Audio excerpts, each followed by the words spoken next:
What's up, people? I am back for another video. Today I am reviewing Rise of the Planet of the Apes. And I remember when this trilogy came out back in 2011 and just being like, kind of wondering where it was going to go. And man, Rise was so fucking good. I mean, it's not my favorite of the trilogy. My favorite is Dawn, but Rise is probably the best made one. James Franco as Will was great. The way it kicks off the story, I love the special effect. Like, even rewatching it the other day, and I'm just like, my God, this movie looks better than like even some movies today. And this movie was like 2011 when this came out. So, I thought it was a great way to kick off, kind of give us a little bit of an origin story, how the whole story started. Basically, the movie opens up. We see a monkey named Bright Eyes that they're doing these experiments on. Gets this, it's like AZ or I'll just say this thing that basically makes Abe smarter. But Bright Eyes freaks out. We learn that is because she had a son, which is Caesar. Will takes him in and basically raises him. But because he also was raised with that thing that basically enhances and makes Ape smarter, Caesar has that. But we learn that the company Will's working for is working on another one, but it makes things worse. And while this happens, Caesar eventually becomes... He defends...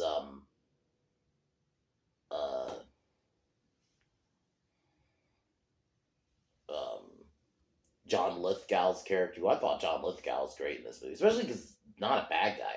It's one of the few times John Lithgow's playing not a bad guy.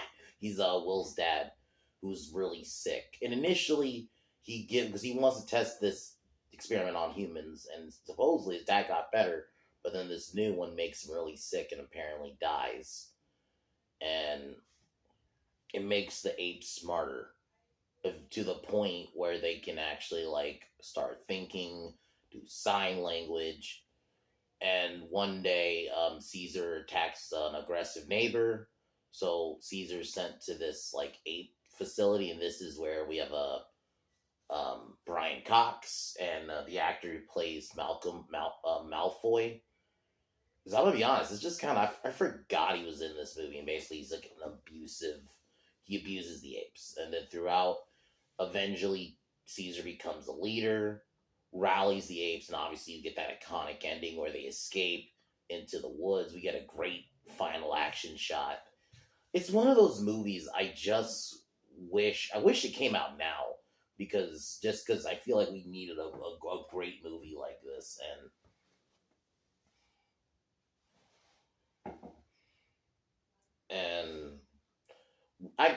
I do wish James Franco came back, but I get it. I don't know if it's just one of those things they couldn't pay James Franco enough to come back. I don't know.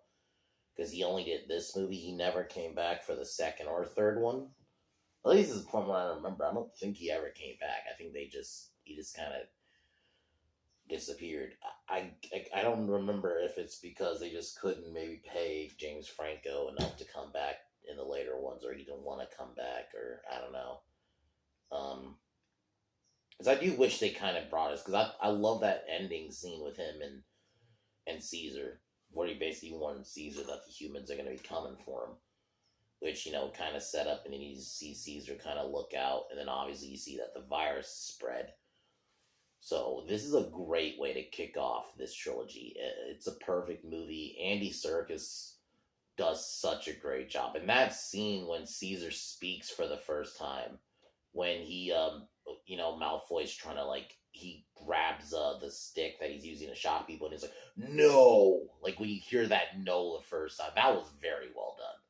I wish I saw this in theaters. I did. And I saw the second and third one. I didn't see the first one. But, overall, this is definitely a 9.5 out of 10. This is a perfect movie. Great score, good characters. You feel bad for Will's character. Even the scene when Caesar first refuses to go home, you kind of feel bad for Will, because it's like, oh man, he's raised him, but Caesar's become this leader now. He can't just leave, It's a very well done movie. And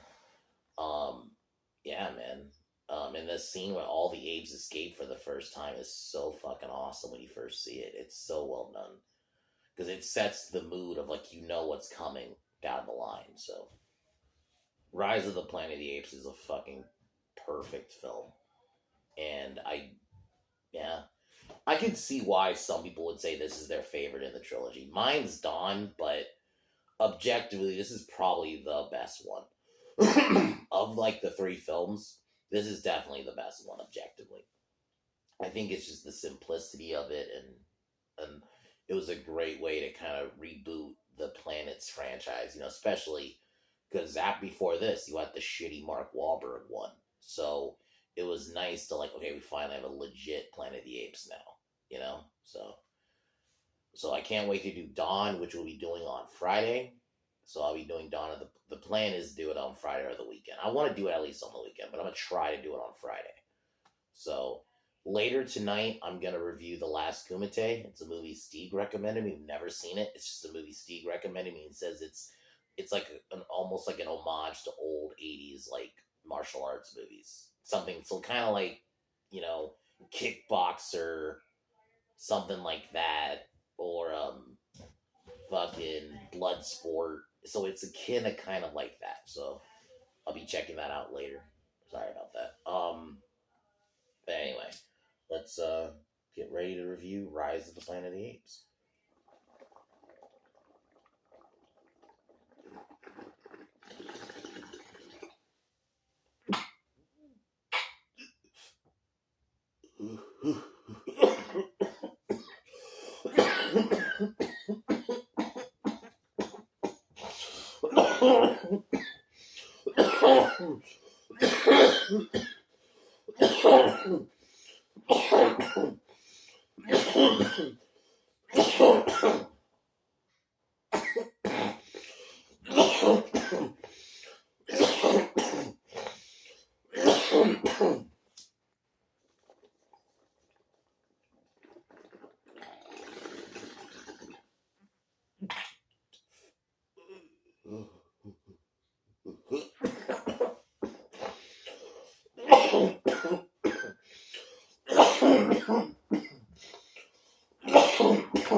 So the movie opens up. Like I said, we see this facility doing the experiment on apes, and they give Bright Eyes, which is the female chimp. Sorry about that. Just need to fix the camera.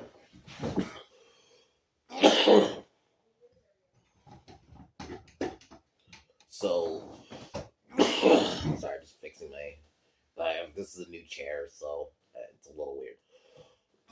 So, they give her this, which basically makes her smarter, but she ends up freaking out, breaks out of her cage when they try to move her, starts escaping, causing havoc throughout the office. While this is happening, you have this big board meeting where they're talking about how this, I don't know if it's like a drug or, I'll just say some kind of science shit, you know, where Will's trying to explain that it can, you know, because they're saying they're testing it on apes first, but they're saying eventually it can actually help humans, but then she breaks through, but she eventually is shot by security, and Will's experiments kind of put on ice.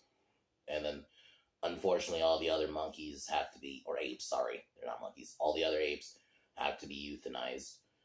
And then this is where one of the scientists explained, he's this character throughout the film who you see kind of basically I don't remember his name, but he kind of he does the experiments on the apes, but he's obviously attached to him, right? He didn't even want to euthanize him. So he gives Will baby Caesar, explains that that's why Bright Eyes, I think that's what the name of the chimp was, freaked out.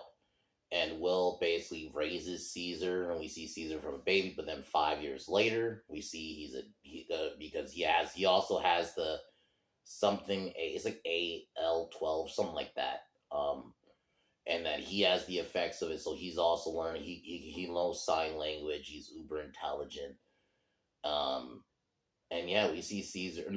While this happens, we get Will's love interest, Matrina. She's a primologist. During a scuffle, Caesar injured his knee, so he takes her, and this is where he meets her. She stitches Caesar stitches Caesar up, and then they basically become a couple. We see Caesar climbing, and that was kind of fun. Like I said, it starts off kind of like a nice little this man has a pet monkey kind of movie. Obviously, it goes a different direction gradually because we see the company that Will's working for is working on the same thing, but like a more advanced version. He even gave it to his dad, and it says his dad was fine. Like his dad seemed fine, which I'll admit, John Lithgow was great in this movie. That's the scene. That's the reason Caesar had to get stitched up. He accidentally climbed in the neighbor's yard, and the neighbor freaked out, and I think the neighbor had a bat, and it must have grazed Caesar, and that's why he had to get stitched up. But during the confrontation between the neighbor and Will's dad, Caesar gets a little overprotective and attacks the neighbor, and including biting his finger off. But because of that, Will is forced to put Caesar in like an ape facility, which is ran by Brian Cox, and is abusive. I'm assuming they don't say son, but he works for him. I'll just say he works for him. I don't think he's his son. I think he just works there. Actually, no, maybe it is his son, because there is a scene where you see him sneak his friends in, and it does feel like that vibe. Because my dad works here. He abuses the apes. Like, he basically will, like, just electrocute the apes. He has, like, this electrocute kind of shock stick, and he uses it to abuse. And it makes sense. It's the actor who plays Malfoy, so it makes sense. He's always going to kind of play a little shit in every movie. I'll be honest, this is like, I didn't remember he was in this movie. It's kind of weird seeing him in something that's not Harry Potter. And I thought he did pretty good, though, for his little role. You wanted him to get his. He played a little shit. This is actually the same year when I think the last Harry Potter film, Deathly Hallows Part 2, came out. So, relatively pretty close to each other. So, and throughout the facility, Caesar gets into a fight with the alpha ape, with the alpha chimp. But then eventually, obviously, he becomes the alpha because he beats up the other chimp. He's able to get out of his cage. He befriends an orangutan who also knows sign language. Eventually, Caesar starts kind of. I'm not gonna say he starts disliking humans flat out, but he does start seeing like the abuse that humans are doing, and that's the other thing I'll give these movies. The original one too, I felt like. Yeah, they portrayed apes as definitely, like, the victims, but they don't also, like... Granted, this is more than the originals. The apes did bad shit, too. Granted, the three movies are more about the origin story, but they definitely... Like, Koba. Koba's in this movie. He's more of, like, in the background. He doesn't become, like, an actual character until the next movie.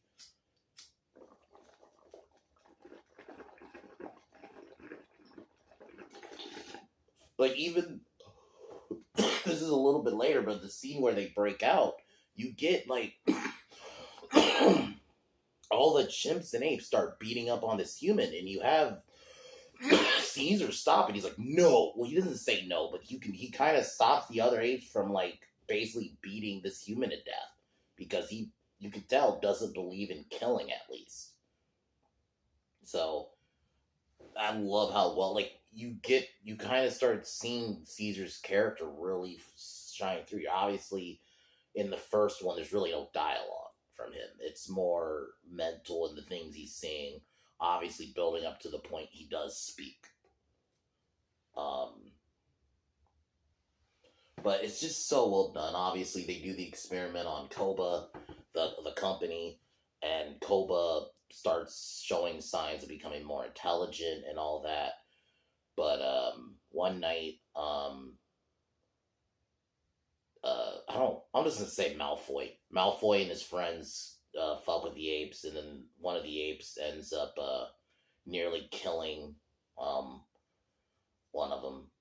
But then yeah, so Caesar slowly starts rallying the apes together, feeding them food. He becomes the alpha, and they start kind of listening to him. He even kind of befriends the one ape who actually almost fought him earlier in the movie.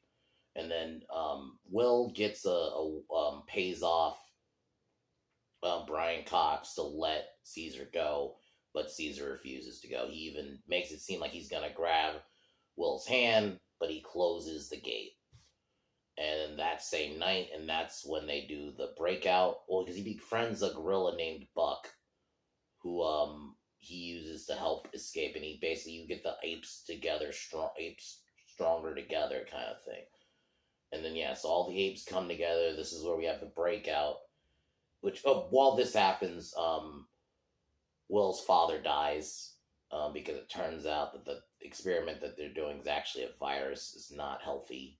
Because even the if you remember the ape doctor earlier, scientist from earlier, who gave Will Caesar, ends up dying because he's like bleeding from his mouth. He ends up even spewing blood at the neighbor, and then so the apes escape. They put this is the scene I was talking about where Caesar stops the other apes from beating one of the employees to death. He just puts them in the cage. But he does kill Malfoy. To be fair, Malfoy, it was self-defense. He had the shock stick, and Caesar had the hose. And Caesar shot the hose, and he had the shock stick. And yeah, Malfoy died. He got electrocuted to death. And then this is where they escape.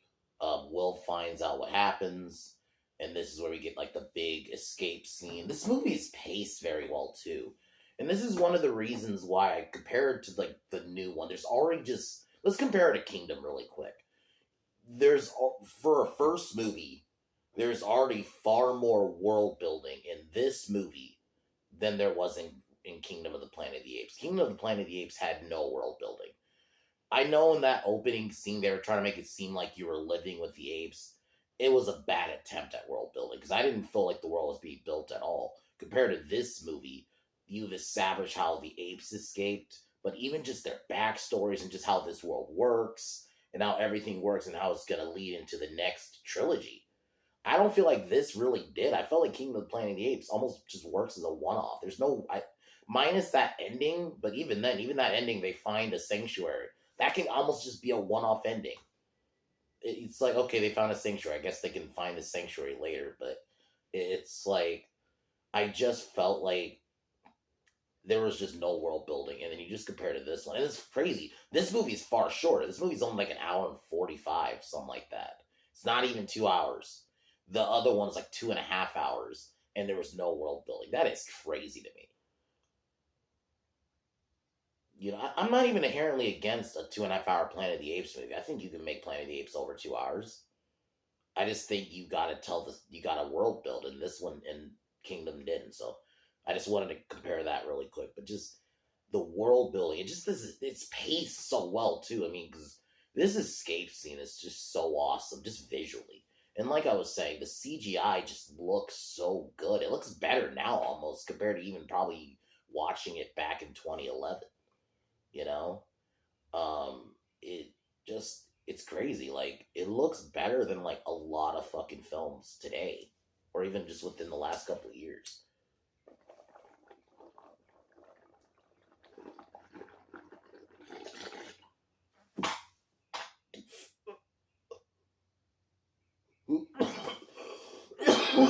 I will give Kingdom that. I'll admit, Kingdom does continue the tradition with great CGI.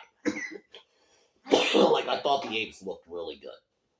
Granted, I didn't watch Kingdom in the theater. I streamed it online, but even then, I could still tell the effects were pretty good. I don't think probably as good as this movie, as Rise, but I would say it was pretty good. So I'll give them that. Aside from that, that's like my only positive. But anyway, back to Rise. Rise just looks... it looks so good. Like, visually, you can argue this movie almost like looks like it came out like even just like 2 years ago. It doesn't look that old.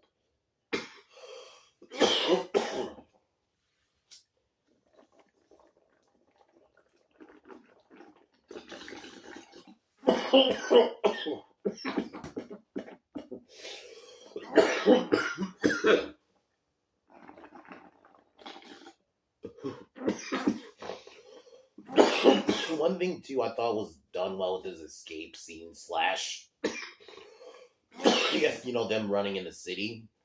You felt like you almost were there. Like you can imagine yourself. You see all these apes running through the city. Like it's so well done. Like the helicopters fighting them fighting off like cops. I love the scene with both the ape, the gorilla, and the orangutan flip the cars. That was awesome. Like just great action scenes. Like in overall, like this one is not action oriented. Like, arguably, this is the biggest action set piece in the entire movie. Because besides some of these, like there's some scenes where like Caesar attacks somebody. Obviously, you have the scene in the opening with his mom. Aside from that, mostly this movie is not real. It's more dialogue than it's like action. I'd argue like the next two get a bit more actiony. This first one is more story, but this action set piece is done so well that it's something it's worth waiting. And the story's done well that even like the dialogue scenes are good. That I'm like, okay, I don't need to see like action every 2 seconds.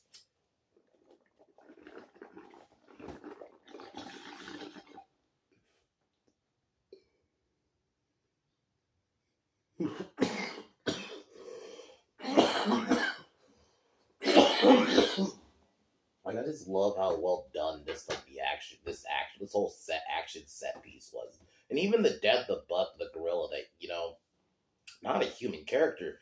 That's the other thing. You get these movies do a good job of making you attached to these apes. Oh, they also released the apes from the facility. Like you get that one scene when they're kind of covering. You got like the one guy like looking up, and there's like all this entire like row is just apes. So I thought that scene was very well done. So you got like some good cinematography. The scene where they get past the bridge into the woods, and this is the scene where you get Will kind of warning Caesar and say, "Hey, if you come home with us, I can protect you." But Caesar says he is home because he has to take care of these other apes. And then you see Caesar kind of just look off while the virus spreads, basically. So, and a pandemic has started. Actual pandemic, by the way, started. And I gotta say, I love this fucking movie. I wish this movie was liked more at the time. I think everyone likes it now, but I was just, at the time, I felt like it didn't really feel like a big deal movie, but it really should be, because this is one of the few times where you do a reboot, and it's actually very well fucking done. You got a good cast. I wish James Franco came back, at least for the second one, maybe. I mean, don't get me wrong, we get Gary Oldman, and then in the third one, even though he's villain, Woody Harrelson is a pretty good villain. So it's like, you get some good human characters later on, but I kind of wish, but I get it. Time has passed, and arguably, maybe they just couldn't afford to get James Franco to come back at that time. I don't know. I don't know if he was a scheduling thing. Maybe they originally wanted him back, and his scheduling thing, he just couldn't. So it's fine. I mean, I just because he was such a good character, I just would have loved to have seen more of him down the line. But whatever. Overall, I love this movie. I think this movie is just a perfect film. Caesar's a great protagonist, and the ape effects are awesome. Like this movie visually, like.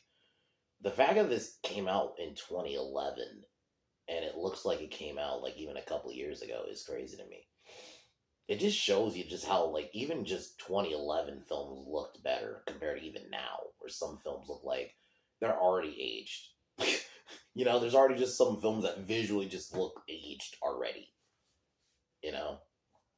So overall, I fucking love this movie. It's been a little bit since I've sat down and watched it, but it's obviously since Kingdom came out, been kind of on the Planet of the Apes binge. Since we did the shitty Mark Wahlberg one, I figured why not do this trilogy. Can't wait till Friday because we're definitely. I really want to at least. I want to watch Dawn of the Planet of the Apes. I fucking love that movie. I don't know. I just think something about the second one. I think because it goes a little darker, and Koba is just such a good villain that I just I'm almost like I think that's why I like it a little bit more. But I do think this is probably the better made film. I think the way it ends, what it sets up, and even in this, let's say they never did the trilogy and just did this as a one off, this movie still works, as like here's a little origin story, kind of the Planet of the Apes. If they just did this as a one off, happy they did. And I'm just saying if they did, but yeah, overall 9.5 out of 10. I love this fucking movie. Happy I watched this again. I can't wait to watch Dawn. Even War. War is probably the weaker, and granted, I've only seen War once, but I think it was the weaker of the three. But I do remember still liking it, so can't wait to get into these movies. And then I'm thinking, like I said, after I do these three, I might actually rewatch the original. It's been a while since I've seen the original, so why not? Just continue on. And then I'll probably stop there, and maybe down the line I'll do the sequels to the original, but I might just do the original three, and maybe just the original for now. But anyway, later tonight I'm gonna review that movie Last Kumite. I know nothing about it. Just from the looks of it, it looks like it's like an homage to like Bloodsport, Kickboxer, those kind of martial arts kind of, but specifically Kumite kind of combat style movie. So I'll be watching that tonight. So I'll review that. I guess really quick before I call it. Tomorrow I'm going to review Atlas. Thursday I'm going to review The Burning. I don't think anyone has seen it, but The Burning is... really quick, going back to Wednesday. If I don't have work tomorrow, I might in the morning do this video about like the death of the girl boss, because I think it kind of has been. I mean, when you got Furiosa flopping, it just kind of feel like the timing is perfect right now to do that video. So I'm gonna talk about that tomorrow, in the morning if I don't have work. If I do, I'll just do Atlas, but we'll do that in the morning, and then I'll in the evening review Atlas. Actually, I probably won't even be in the evening. It'll probably also be in the afternoon. We'll see. So Thursday I'll be doing The Burning, which basically came out at the same time as the second Friday the 13th. It's another kind of camp slasher, but it's not bad. It's not the greatest movie. Like, you have Jason Alexander from Seinfeld, like a young one in there. It's not a great movie per se, but it's a decent slasher. So I'll be doing that Thursday. And Friday we'll be doing Dawn of the Planet of the Apes. And then Saturday we're going to do this Screen Rant article, especially it's perfect since Furiosa flopped. Saturday, we're going to roast this Screen Rant article, basically sell, and also a little bit of me kind of going off on George Miller saying like, oh, because he basically said it's, I'll just say I'm ad-libbing it, obviously, a little bit, but it basically, he implied thinking that, oh, if he brought Mel Gibson back, it would just basically be nostalgia. That's essentially what he said. So I want to just destroy that narrative, so I'll do that on Saturday, and then Sunday I'll figure something out to review. But other than that, guys, I'm going to end it here. Rise of the Planet of the Apes is an awesome fucking movie, and I cannot wait to get into the other ones. The other two.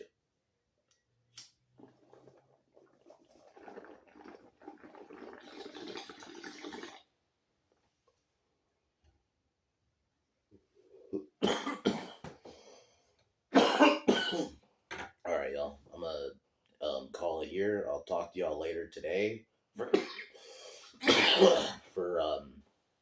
Last Kumite, or later tonight, either or. But anyways, I'll talk to y'all later. Peace.